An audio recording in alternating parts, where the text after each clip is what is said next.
سلام، امروز میخوایم چند جا بریم؟ کجا میخوای بری؟ اولیش قدمگاهه. اینجا یه چشمه داره و جای پای امام رضا. بریم اول چشمه رو ببینیم که میگن اون زمانا آب کم بوده، اینجا امام رضا حمام کرده، بعد یا آب زیاد شده. بریم از این چشمه آب بخوریم. بزن بریم. درش بسته است. ای وای. زیارتگاهش هم جای پای امام رضاست. اینجا که به در بسته خوردی. گوری باباش بریم. کنارش یه کاروانسرای قدیمی بود.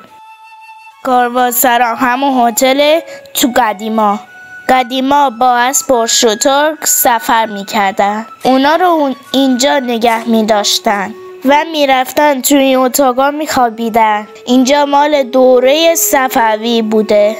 زمان قدیم میگم وقتی که توی راه بودن با درشکه و اسبشون اینا خب خسته میشدن دیگه. خسته شده بودن. آره میمونن اینجا استراحت میکنن. بگی برام تارن کبوتر رو اتاق 4 اتاقهای سنتی.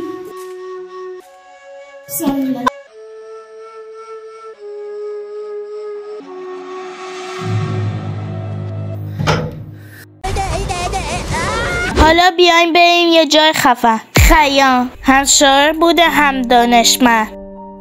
یه روز توی دربار پادشاه چند تا ریاضیدان جمع شدن. اونا یه مشکلی داشتن. چطور میتونی دقیقاً اندازه یه صندوق گنج رو حساب کنی وقتی که شکلش مکعب نیست تا یکم کجه؟ همه حسابی فکر کردن. بعضیا سرشون رو خاروندن.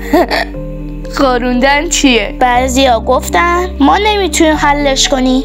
ولی خیام یه لبخند زد و گفت بذارین من امتحان کنم. اون شروع کرد به نوشتن و حساب کردن. با معادله درجه 3 جوابش رو پیدا کرد. حالا از این معادله امروز کلی استفاده میکنیم.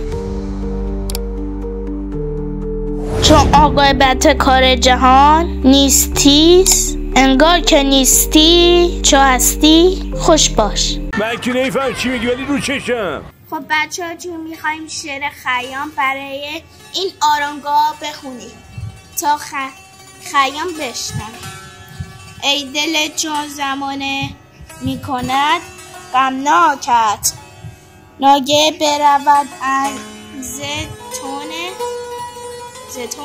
زتن روان پاکت، بر سبز نشین و خوش بزی روزی چند، زاز پیش سبزه بردمده از خاکت.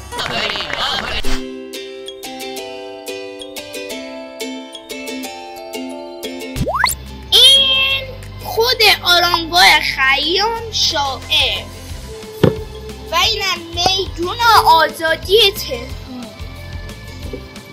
بعد اینم چیزه آرامگاه فردوسی و اینم چیز آبخوری.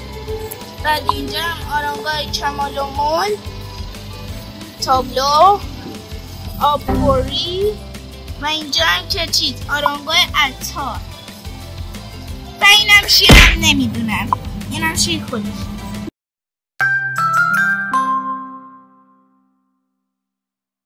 اومدیم یه مغازه‌ای که پر از چیزای قدیم داشته. مثلا از اینا ماجی اعظم داشته بود.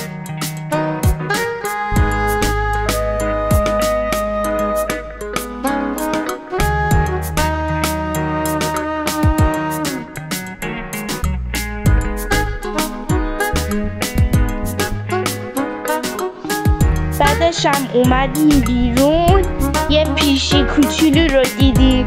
یه گربه نازنازی اونجا تنهایی نشسته بود. منم نازش میکرده بودم. خیلی حس خوبی میداد. حتما لایک کنید ویدیو رو و تو کانال ما رو سابسکرایب کنید. خداحافظ.